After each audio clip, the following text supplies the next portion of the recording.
Assalamualaikum warahmatullahi wabarakatuh. Halo, selamat datang di kursus Himagro 2023, optimalisasi pemahaman dan kesiapan mahasiswa agroteknologi dalam rangka menghadapi ujian semester demi tercapainya hasil yang maksimal.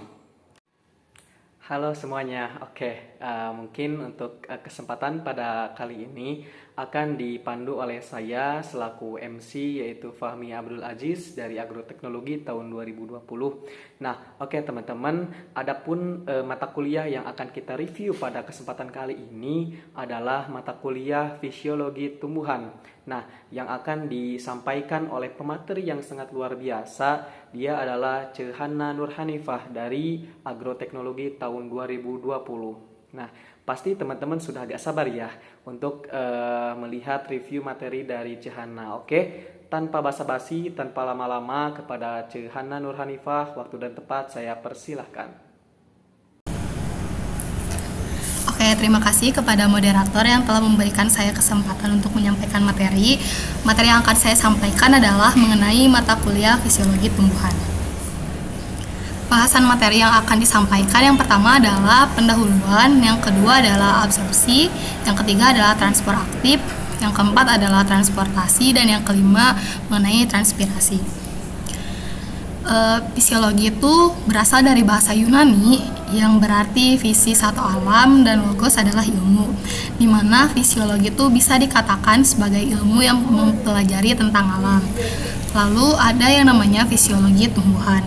Seperti yang kita tahu bahwasanya fisiologi adalah ilmu yang mempelajari tentang alam. Fisiologi tumbuhan itu lebih spesifik, jadi ilmu yang mempelajari tentang tumbuhan seperti perkembangan, pertumbuhan, respon terhadap lingkungan pada level biokimia dan sel. Dalam fisiologi tumbuhan sendiri ada beberapa hal yang perlu kita ketahui. Yang pertama adalah proses. Proses di sini contohnya seperti proses transpirasi, proses respirasi, dan lain-lain. Lalu ada mekanisme proses. Mekanisme proses ini gimana sih cara terbentuknya gitu? Seperti yang kita tahu itu contohnya fotosintesis ya. Fotosintesis itu proses pembentukan, di mana proses fotosintesis tersebut itu melalui reaksi gelap dan reaksi terang. Lalu ada lokasi. Lokasi itu tempat terjadinya si proses itu. Contohnya tadi proses transpirasi, respirasi itu berada di mana gitu, atau enggak contohnya ada di kloroplas ataupun di bagian tanaman yang lainnya. Terus ada fungsi dari fisiologi tumbuhan. Yang pertama adalah menjelaskan proses-proses yang terjadi pada tumbuhan. Seperti yang sudah dimention sebelumnya, proses-proses yang terjadi pada tumbuhan itu seperti proses transpirasi, respirasi, lalu fungsi setiap organ, jaringan, sel, dan organel. Jadi setiap organel sel, jaringan, atau bahkan organ di tumbuhan itu punya fungsi masing-masing. Seperti tadi kloroplas fungsinya seperti apa, mitokondria fungsinya sebagai apa. Lalu menjelaskan respon atau tanggapan tumbuh terhadap faktor luar. Itu lebih ke respon adaptif dari tumbuhan itu sendiri. Selanjutnya adalah faktor yang mempengaruhi pertumbuhan. Yang pertama ada kondisi tanah, di mana kondisi tanah ini dapat berbentuk seperti fisik tanah, kimia tanah, atau bahkan biologi tanah. Lalu ada iklim atau agroklimat. Agroklimat atau iklim di sini itu contohnya seperti air, cahaya, suhu atau temperatur, ketersediaan karbon dioksida, dan humidity atau kelembaban. Selanjutnya ada organisme, di mana organisme ini seperti hama dan penyakit yang menyerang pada tumbuhan itu sendiri. Lalu proses fisiologis, dan yang terakhir adalah pertumbuhan vegetatif. Manfaat dari tumbuhan itu sendiri yang pertama adalah untuk memenuhi kebutuhan primer, sekunder, dan tersier. Seperti yang kita tahu bahwasanya tumbuhan itu sering dimanfaatkan oleh manusia untuk memenuhi kebutuhan sandang, pangan, dan bahkan papan itu sendiri. Lalu sebagai penyedia daur hidrologi, di mana tumbuhan dalam skala besar, kita ambil contoh seperti hutan, itu di sana terdapat daur hidrologi gitu, di mana daur hidrologi itu daur yang menghasilkan cadangan air atau menghasilkan air sebagai outputnya. Dan yang ketiga adalah penyedia oksigen. Seperti yang sering kita tahu ya bahwasanya hutan itu sebagai paru-paru dunia, dan hutan itu diisi dari berbagai macam tumbuhan. Nah, yang pertama adalah mengenai transport pasif atau salah satunya di sini ada difusi. Sebelum itu ada yang namanya absorpsi. Absorpsi itu proses terserapnya unsur seperti air, hara, dan lain-lain ke dalam sel-sel tanaman. Jadi yang perlu di-highlight adalah absorpsi merupakan terserapnya unsur. Unsur itu bisa berupa H2O atau bahkan unsur hara lainnya ke sel-sel tanaman. Nah, di absorpsi ini itu ada yang namanya transport pasif dan transport aktif. Transport pasif itu proses menyerap unsur, tapi tidak menggunakan bantuan energi. Sedangkan yang aktif itu menggunakan bantuan energi. Nah, untuk yang pertama adalah transport pasif. Di sini yang pertama adalah difusi. Difusi merupakan pergerakan partikel dari konsentrasi tinggi ke konsentrasi rendah untuk menyamakan konsentrasi di seluruh medium. Nah, penyebarannya itu bisa berupa air, liquid, gas atau ion, dan lainnya yang bergerak konstan karena adanya energi kinetik. Jadi perlu diingat bahwasanya terjadi difusi itu karena adanya energi kinetik. Lalu di difusi itu terdapat garis equilibrium atau garis kesetimbangan. Dan menurut Suyitno tahun 2015, faktor yang mempengaruhi difusi diantaranya adalah perbedaan suatu temperatur, perbedaan konsentrasi, perbedaan tekanan, dan zat adsorptif. Nah, seperti gambar yang terlihat ya, bahwasanya di sana ada beberapa gas, ion atau bahkan molekul yang ada yang bisa melewati membran sel, yang melewati sel atau bahkan ada yang tidak gitu. Contohnya adalah CO2 dan O2. Di sana garis lurus ya, panah lurus, berarti CO2 atau O2 itu dapat melewati atau menembus sel. Karena itu tuh termasuk salah satu partikel yang terdapat di difusi itu sendiri. Sedangkan partikel lainnya itu seperti glukosa, amino asid itu mereka cenderung tidak bisa menembus sel tersebut. Nah, di difusi itu sendiri ada yang namanya titik equilibrium atau garis equilibrium, di mana garis equilibrium ini adalah the condition in which all acting influences are balanced or cancelled by equal opposing forces, resulting in a stable system. Jadi maksudnya adalah garis atau titik equilibrium ini adalah garis yang seimbang atau balance di antara kedua belah tempat atau contohnya di sini ada molecules of dye, membran, cross section, dan water. Nah, di gambar paling kiri itu sebelah kanan kan nggak ada molekulnya tuh, tapi di tengahnya ada membran atau bisa dibilang itu adalah titik atau garis equilibriumnya. Nah, si molekul ini nanti bakal berpindah ke tempat yang konsentrasinya lebih rendah, yaitu sebelah kanan. Nah, seperti hasilnya adalah di paling kanan atau yang di bawahnya ada tulisan equilibrium, itu adalah molekul, di mana molekul tersebut itu telah mencapai titik keseimbangan atau balance di antara dua tempat tersebut. Selanjutnya ada osmosis. Nah, osmosis adalah pergerakan partikel pelarut dari larutan encer ke larutan pekat melalui membran semipermeabel untuk menyamakan konsentrasi. Bisa dikatakan sebagai difusi air. Jadi kalau yang osmosis ini tuh yang harus di-highlightnya adalah melalui membran semipermeabel. Sedangkan yang tadi difusi itu terjadi karena adanya energi kinetik. Lalu jenis zat terlarut di osmosis itu ada apa aja sih? Yang pertama itu ada hypotonic solution, yaitu keadaan di mana konsentrasi zat terlarut di luar sel kurang dari konsentrasi zat terlarut di dalam sel. Lalu ada isotonic solution, yaitu keadaan di mana konsentrasi zat terlarut di luar sel sama dengan konsentrasi zat terlarut di dalam sel. Dan yang terakhir adalah hypertonic solution, yaitu konsentrasi zat terlarut luar sel lebih dari konsentrasi zat terlarut di dalam sel. Nah, contoh dari hipotonik itu adalah keadaan normal, yaitu dalam keadaan sel itu turgid. Maksudnya gimana? Ketika H2O masuk ke dalam sel, itu nanti selnya itu bisa dikatakan seperti pecah gitu.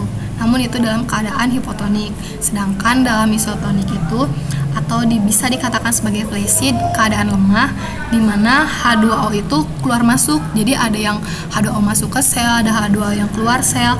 Nah, nanti itu respon ke tumbuhannya itu jadi agak layu gitu. Karena adanya pertukaran secara terus-menerus dan tidak konstan. Sedangkan di hipertonik itu bisa dikatakan adanya keadaan plasmolisis, yaitu ketika H2O itu semua keluar dari sel. Contohnya itu proses transpirasi. Nah, akibat dari hipertonik ini tuh biasanya ketumbuhan itu jadi layu banget gitu, kayak layu yang bisa mau mati gitu. Nah, ini adalah tipe larutannya. Tadi solution hipotonik itu dimana di luar sel, zat larut di luar sel kurang dari zat larut di dalam sel. Bisa dikatakan zat terlarutnya itu di sana ada 20% salt, water moves into the cell. Jadi air itu bergerak ke dalam sel. Sedangkan isotonik itu water goes in both direction. Jadi H2O-nya itu keluar masuk nih antara ke 10 salt atau ke 10% salt yang di luar sel. Dan yang terakhir ada hipertonik, di mana hipertonik ini water moves out of the cell. Jadi si air ini keluar dari sel karena keadaan di luar sel tuh lebih tinggi daripada di dalam sel. Nah, ini yang tadi saya mention, yaitu ada plasmolisid, flaccid, dan turgid. Ketika sel dalam keadaan plasmolisid itu sel tuh sangat mengkerut, makanya impact atau dampak ke tanamannya itu tanaman menjadi sangat layu. Lalu ada flaccid itu H2O-nya tuh keluar masuk terus gitu loh. Nah, ini tuh tanaman seperti layu tapi masih bisa tumbuh dan berkembang. Sedangkan hipotonik itu ketika H2O-nya itu menyerap air atau air dari luar sel itu masuk sepenuhnya ke dalam sel dan menyebabkan vakuolanya itu membesar atau bahkan bisa sampai pecah. Lalu selanjutnya yang termasuk transport pasif itu ada ion exchange. Ion exchange itu adanya ionisasi asam poligalaktronik yang mempunyai fungsi COH- yang menyebabkan muatan listrik negatif. Nah, tadi kan di difusi kita harus ingat bahwasanya ada yang namanya energi kinetik, di osmosis ada yang namanya membran semi permeable, dan di ion exchange ini adanya asam poligalaktronik. Jadi itu bisa dikatakan keywordnya lah dari contoh-contoh transport pasif. Lalu H+ ini can be replaced by another cation. Jadi H+ yang terdapat dalam sel itu bisa diganti nih sama kation lain. Misalkan kita ambil contoh sama K+. Nantinya ketika H+ itu diganti dengan K+, K+ tersebut berikatan dengan COH- dan membentuk asam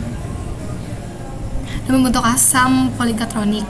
Nah, jadi ini tuh bisa dikatakan sebagai tempat pertukaran kation. Nantinya tempat pertukaran kation ini bakal lebih dijelaskan di matkul semester 5. Lalu yang keempat adalah ada donan equilibrium, di mana donan equilibrium ini adanya kation dan anion yang tidak masuk karena ada membran semi permeable. Jadi di donan equilibrium ini tuh adanya membran semi permeable itu bisa menjadi masalah gitu, karena kation dan anionnya tuh gak bisa masuk ke dalam sel. Terus juga ada yang namanya akumulasi kation dan anion. Yang pertama adalah akumulasi anion, di mana akumulasi anion ini anion di luar sel berikatan dengan kation di dalam sel. Misalkan gini, ada AC amin C+. Nah, di dalamnya itu ada D+. Berarti kan yang bisa masuk ke dalam selnya itu ada si C- ya, berarti C nanti berikatan dengan D+ di dalam sel. Nah, begitu pula dengan akumulasi kation. Ion yang terdapat di dalam sel itu bisa berikatan dengan opposite-nya gitu. Misalkan yang di dalamnya terdapat kationnya banyak, berarti yang dibutuhkan adalah anion di luar sel. Begitupun sebaliknya, ketika di dalam selnya itu banyak anion, berarti yang dibutuhkan adalah kation di luar sel.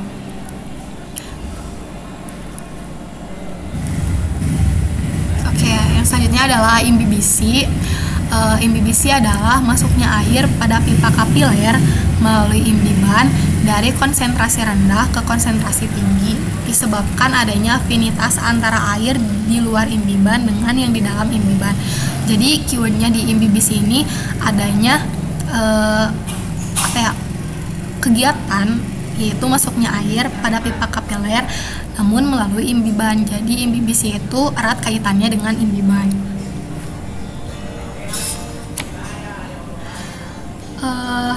Nah, terus di imbibisi ini tuh ada yang namanya afinitas. Afinitas itu bisa dikatakan sebagai daya tarik antara air dengan imbiban. Lalu faktor yang berpengaruh di imbibisi ini tuh yaitu temperatur atau zat terlarut. Nah, akibatnya itu volume imbibannya tuh bertambah dan terbentuk energi panas. Mungkin dari teman-teman yang sudah melakukan praktikum fisiologi tumbuhan ya, biasanya tuh waktu dulu saya praktikum mengenai kacang hijau di mana di sana mempelajari efek dari imbibisi pada kacang hijau itu tersendiri. Nah, selanjutnya ada transport aktif, yaitu transport aktif itu seperti yang sudah dimention bahwasanya transport aktif ini memakai energi atau ATP. Terus sifatnya itu tidak spontan dan tidak langsung sampai terjadi keseimbangan. Jadi ketika dia transport aktif, untuk mencapai keseimbangan itu perlu waktu dan bersifatnya tuh sustain itu. Jadi nggak spontan langsung mencapai keseimbangan. Selanjutnya adalah tidak dipengaruhi oleh perbedaan potensial kimia karena arahnya itu berlawanan sama gradien konsentrasi. Selanjutnya adanya karier protein yang berfungsi sebagai pompa dan penjaga keseimbangan ion plus di dalam sel dengan lingkungan luar sel. Jadi si karier protein ini tuh selain dia bisa menyesuaikan bentuknya, dia juga bisa berfungsi sebagai pompa dan penjaga keseimbangan antara di dalam sel dan di luar sel. Di tanaman sendiri, transport aktif ini mengabsorpsi ion-ion mineral dari tanah, di mana konsentrasi di dalam selnya itu lebih besar daripada dari tanahnya. Jadi ambil contoh transport aktif itu terjadi pada akar tanaman. Nah, absorpsi pada akar tanaman itu ion atau konsentrasi di dalam akar tanamannya itu lebih besar daripada ion-ion yang ada di tanah itu sendiri. Selanjutnya ada sebelumnya contoh dari ion-ion yang bisa diserapnya itu seperti glukosa, amino asid dan lain-lain. Lanjut ada sistem transportasi tumbuhan, di mana sistem transportasi tumbuhan ini terbagi menjadi sistem transportasi air dan zat hara dengan sistem transportasi hasil fotosintesis. Nah, di sistem transportasi air dan zat hara ini tuh ada yang namanya pengangkutan intravaskuler dan ada yang namanya pengangkutan ekstravaskuler. Pengangkutan intravaskuler itu mengangkut cairan melalui berkas vaskuler. Jadi kalau intravaskuler itu cairan diangkutnya di dalam berkas vaskuler. Sedangkan ekstravaskuler itu mengangkut cairan tanpa melalui berkas vaskuler atau pembuluh angkut gitu. Di dalam ekstravaskuler ini juga ada yang namanya simplas, ada yang namanya apoplas. Untuk simplas itu sendiri itu jadi ketika air dan zat hara itu diangkut melalui ekstravaskuler yang tanpa melalui pembuluh angkut, dia itu bisa melalui sitoplasma yang masuk ke dalam sel-sel melalui plasmodesmata atau kita sebut sebagai simplas. Lalu ada yang tanpa melalui sitoplasma, tepatnya melalui langsung ke celah-celah antar sel atau bisa disebut sebagai apoplas. Arah angkut dari transportasi air dan zat hara itu sendiri itu contohnya adalah dari epidermis bulu-bulu akar, yaitu bagian terluar dari tanaman itu sendiri, menuju ke stele di dalam akar. Nah, nantinya faktor ini tuh ada yang mempengaruhi gitu. Salah empatnya yaitu daya tekan akar, daya kapilaritas batang, daya hisap daun, dan pengaruh dari sel-sel hidup. Nah, untuk yang pertama adalah kita bakal bahas mengenai daya tekan akar. Di mana di daya tekan akar itu terjadi nih yang namanya proses osmosis. Proses ini tuh nantinya menyerap air oleh rambut akar. Nanti dari rambut akar tuh diangkut ke pembuluh xilem. Lalu selanjutnya dipasing nih ke kapilaritas batang. Di kapilaritas batang sendiri adanya kemampuan xilem untuk menaikkan permukaan air yang dipengaruhi oleh gaya kohesi atau gaya antar molekul sejenis dan gaya adhesi atau gaya tarik antar molekul yang gak sejenis. Nah, nantinya gaya kohesi ini tuh mempengaruhi gitu bisa atau enggaknya si air itu tuh naik ke bagian tumbuhan atau tanaman lainnya, misalkan dari akar ke daun, dari akar ke batang paling tinggi dan lainnya. Gaya kohesi ini juga bisa dikatakan sebagai poin utama dari kapilaritas batang itu sendiri, karena ketika gaya kohesinya tinggi, nantinya antar molekul air tuh bisa naik di pembuluh xilem dengan maksimal.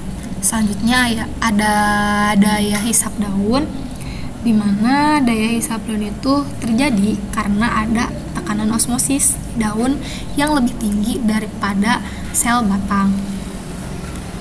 Karena daun tuh seringnya mengeluarkan air saat proses transpirasi. Jadi kenapa sih di daun tuh tekanan osmosisnya lebih tinggi gitu daripada sel di batang? Karena alasannya adalah daun itu sering terjadi proses transpirasi, di mana proses transpirasi itu adalah proses pengeluaran air yang bisa melalui stomata. Dan yang terakhir adalah pengaruh sel-sel hidup. Pengaruh sel-sel hidup di sini adalah dibantunya nih proses dari daya angkut atau transportasi air dan zat hara ini oleh beberapa sel di tumbuhan, seperti dibantu oleh sel-sel parenkim kayu, terus juga ada sel-sel jari empulur di sekitar xilem. Nah, selanjutnya adalah transportasi hasil fotosintesis atau bisa disebut sebagai translokasi. Proses hasil fotosintesis itu nantinya diangkut oleh filum dalam bentuk molekul sukrosa. Nah, di dalam transportasi hasil fotosintesis ini tuh ada beberapa teori. Yang pertama ada teori sitoplasma, yaitu adanya aliran sitoplasma melalui plasmodesmata dengan cara difusi. Lalu ada teori aliran tekanan, yaitu adanya tekanan osmotik daun yang lebih tinggi dari sel lainnya karena mengandung sukrosa. Jadi kalau sitoplasma tuh ada aliran sitoplasma lewat plasmodesmata pakai cara difusi. Kalau aliran tekanan tuh adanya tekanan osmotik daun karena mengandung sukrosa. Lalu selanjutnya ada transpirasi tumbuhan, di mana transpirasi itu bisa disebut sebagai hilangnya air dari jaringan tanaman atau tumbuhan melewati stomata atau lubang kutikula atau lentisel, di mana diatur oleh tekanan dengan keadaan permukaan sel yang basah. Lalu peranan dari transpirasi ini tuh sebagai apa sih? Nah, yang pertama itu pengangkut air ke daun dan difusi air antar sel, lalu penyerapan dan pengangkutan air hara. Selanjutnya ada pengangkutan asimilat, membuang kelebihan air, pengaturan bukan stomata, dan mempertahankan suhu daun. Nah, di sana itu ada beberapa peranan yang saya underline itu biasanya keluar di UTS. Jadi peranan transpirasi itu sebagai apa gitu, apalagi yang tentang pengaturan bukan stomata. Jadi nanti di transpirasi itu bakal membahas mengenai mekanisme membuka dan menutupnya stomata. Lalu di transpirasi itu dipengaruhi juga nih sama tekanan turgor sel tanaman, terus juga dipengaruhi sama ketersediaan karbon dioksida atau CO2, lalu ada cahaya atau intensitas cahaya atau cahaya matahari, ketersediaan H2O atau air, temperatur, dan asam absisa.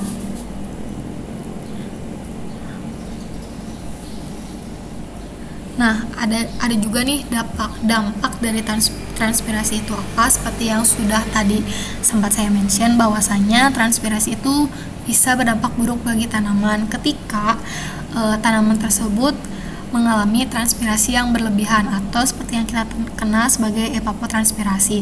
Nah, dampak jelasnya yang bisa kita lihat adalah tanaman menjadi layu atau bahkan tanaman menjadi kering. Lalu di dalam transpirasi ini tuh yang perlu kalian pahami adalah mengenai mekanisme membuka dan menutupnya stomata.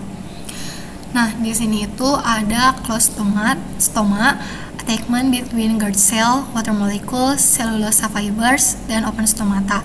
Maksudnya di sini ada gimana sih cara stomata itu gimana sih cara guard cell itu membuka dan gimana sih cara guard cell itu menutup gitu. Yang pertama ada teori perubahan pati menjadi gula atau perubahan tekanan turgor. Nah, di teori ini adanya pengaruh air yang berdifusi hingga mencapai keseimbangan, di mana kadar air di luar stomata lebih tinggi daripada di dalam stomata, sehingga air masuk dan guard cell tertarik. Jadi di teori perubahan pati menjadi gula atau perubahan tekanan turgor itu kadar air di luar stomata tuh lebih tinggi daripada di dalam stomata. Maka nanti tuh si guard cell-nya tuh bakal tertarik sehingga stomata membuka. Lalu ada perubahan siang dan malam. Tadi bahwasanya membuka menutupnya stomata itu dipengaruhi oleh intensitas cahaya dan temperatur lingkungan.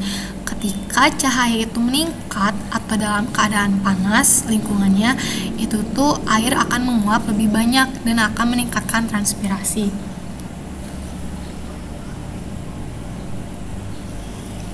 Nah, semakin tinggi intensitas cahaya, nanti tuh semakin tinggi juga pengabsorpsian CO2, di mana nantinya tuh stomata akan membuka karena air menguap lebih cepat dan lebih banyak serta transpirasi meningkat. Mekanisme membuka menutup stomata lebih tepatnya itu ada keadaan di mana guard cell-nya itu turgornya rendah. Ketika guard cell turgornya rendah, itu stomatanya menutup seperti gambar stomata yang di atas. Lalu ada keadaan di mana guard cell-nya itu turgornya tinggi, yaitu kalau turgornya tinggi stomatanya membuka. Jadi ketika turgor tinggi, guard cell-nya tertarik sehingga membuka. Lanjut, teori pengangkutan proton, di mana di teori pengangkutan proton ini terbentuknya asam malat yang berikatan dengan K+ menjadi kalium malat. Nah, di teori ini tuh bisa nih nurunin water potensial, tapi malah ningkatin pressure potensialnya. Jadi si guard cell-nya itu tertekan keluar sehingga stomatanya membuka. Pokoknya intinya kalau ada pertanyaan bagaimana sih mekanisme membuka dan menutupnya stomata, yang perlu diingat adalah ketika keadaan guard cell-nya turgornya rendah, stomatanya bakal menutup. Sedangkan ketika keadaan guard cell turgornya tinggi, itu stomatanya akan membuka. Dan nanti kalian bisa sambungin nih di antara 3 teori yang terpampang di layar presentasi seperti itu. Selanjutnya, ini tuh ada postes ya, lebih tepatnya ini adalah soal UTS angkatan saya, angkatan 2020. Nanti bisa teman-teman kerjakan, dan mungkin ada beberapa pertanyaan yang ingin ditanyakan, boleh nanti ditanyakan saja. Sekarang kita bahas dulu postesnya. Pertama adalah jelaskan mekanisme keterkaitan faktor-faktor yang berpengaruh terhadap tinggi rendahnya hasil atau produktivitas tanaman, di mana di dalamnya itu melibatkan fisiologi tumbuhan. Jadi faktor apa saja sih yang berpengaruh tuh terhadap tinggi rendahnya produktivitas tanaman, tapi harus related sama fisiologi tumbuhan. Nah, tadi tuh sempat kita bahas ya, adapun faktor yang berpengaruh itu seperti iklim atau agroklima, terus genetik tumbuhan dan lain-lain. Nah, ketika kita menyambungkan atau mengaitkan dengan fisiologi tumbuhan, faktor yang saya pilih itu, atau saya akan jawab mengenai faktor genetik. Kenapa? Faktor genetik itu tuh jadi nanti tuh kemampuan adaptasi si tanaman itu sendiri gitu. Ketika tanaman tersebut memiliki daya adaptasi yang tinggi, berarti dia dapat berkembang atau bahkan tumbuh secara maksimal, dan tentunya outputnya itu dapat menghasilkan hasil produksi yang tinggi dan bahkan produktivitas tanaman juga yang tinggi. Nah, selain itu faktor genetik yaitu adaptasi itu, dimana faktor tersebut itu bisa berpengaruh ketika di periode kritis tanaman, apakah tanaman tersebut tuh tahan, riskan, atau bahkan tidak tahan sama sekali terhadap serangan hama dan penyakit tanaman. Jadi jelaskan mekanisme itu, teman-teman bisa jawab dari faktor-faktor yang sudah disebutkan, ditambah lagi alasannya dan kaitannya ke fisiologi tumbuhan itu seperti apa. Dan fisiologi tumbuhan di sini tuh karena tadi fisiologi adalah ilmu yang mempelajari mengenai perkembangan, pertumbuhan, dan respon terhadap lingkungan. Jadi teman-teman bisa mengaitkan dari faktor yang berpengaruh ke perkembangan, pertumbuhan, dan respon terhadap lingkungan dari tumbuhan itu sendiri. Nah, nomor 2 adalah dari soal nomor 1, organel sel manakah yang berperan langsung dalam pembentukan bahan organik atau karbohidrat? Gambarkan dan jelaskan. Organel sel yang berperan langsung dalam pembentukan bahan organik atau karbohidrat. Karbohidrat itu seperti yang kita tahu dihasilkan dari proses fotosintesis kan. Nah, fotosintesis itu terjadi di organel sel mana nih? Apakah di tilakoid ataukah di kloroplas atau di mana? Gambarkan dan jelaskan kenapa sih teman-teman tuh misalkan milih pembentukan karbohidrat tuh ada di kloroplas, kenapa? Atau bahkan pembentukan karbohidrat tuh ada di mitokondria, mungkin kenapa? Itu nanti teman-teman bisa dijelaskan di latihan teman-teman dari jawaban pas tes tersebut. Yang ketiga, ada pembentukan karbohidrat akan terhambat apabila terjadi defisit atau kekurangan air dalam sel tanaman. Nah, pertanyaan pertama yang A, proses fisiologis apa yang menyebabkan terjadinya defisit air? Defisit air itu tadi juga disebut sebagai kekurangan air. Sudah dimention sebelumnya bahwasanya proses atau keadaan di mana tanaman itu akan mengalami kekurangan air itu ketika proses transpirasi. Nah, kenapa sih proses transpirasi itu nyebabin defisit air? Nanti bisa teman-teman cari jawabannya sendiri ya. Terus faktor lingkungan. Faktor lingkungan apa saja sih yang mempengaruhi defisit air pada sel tanaman? Jadi tentunya kekurangan air pada masa pertumbuhan atau perkembangan tanaman tuh erat kaitannya dengan faktor lingkungan.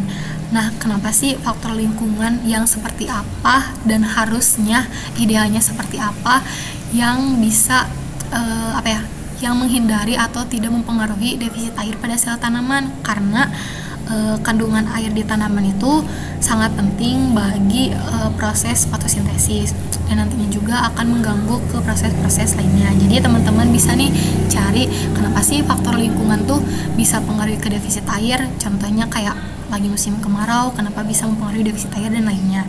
Yang ketiga adalah jelaskan pengaruhnya terhadap stomata, lengkapi dengan gambar. Nah, defisit air dengan stomata itu jadi stomata itu masuk dan keluarnya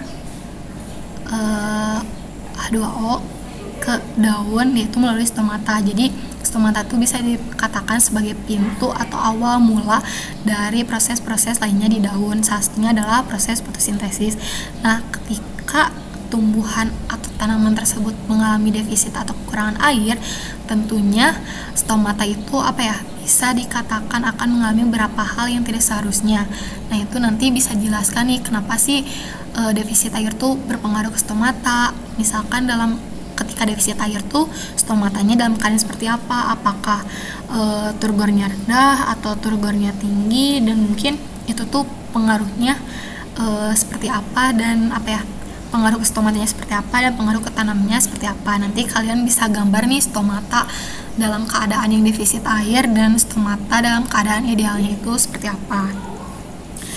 Nah, yang terakhir itu ada pohon Coast Redwood.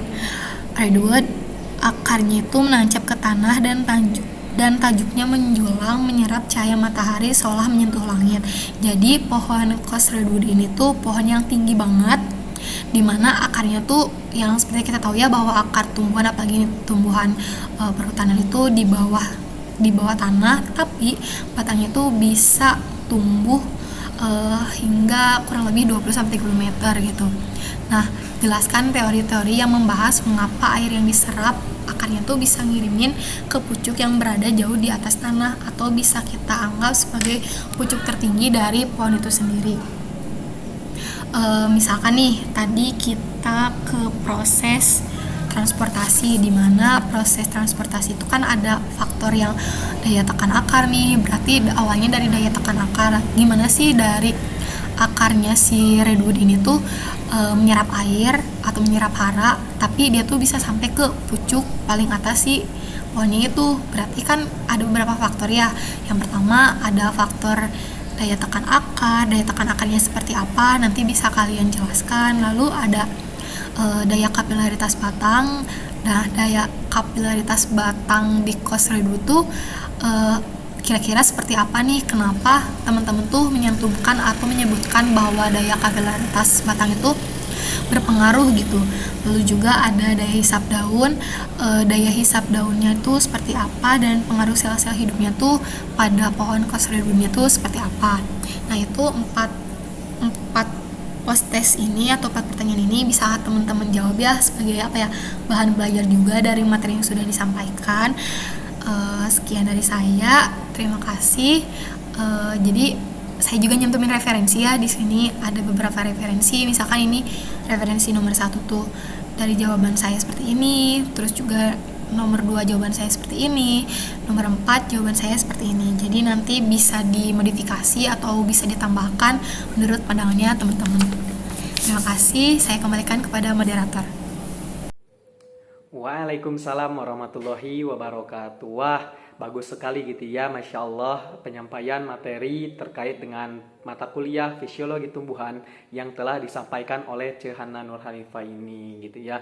Oke, mudah-mudahan juga gitu ya teman-teman bisa menyerap ilmu sebanyak-banyaknya, bisa belajar terkait semua review materi yang tadi telah disampaikan gitu ya oleh beliau. Oke, selanjutnya juga mudah-mudahan gitu ya teman-teman bisa terus semangat belajar untuk menghadapi ujian semester kali ini.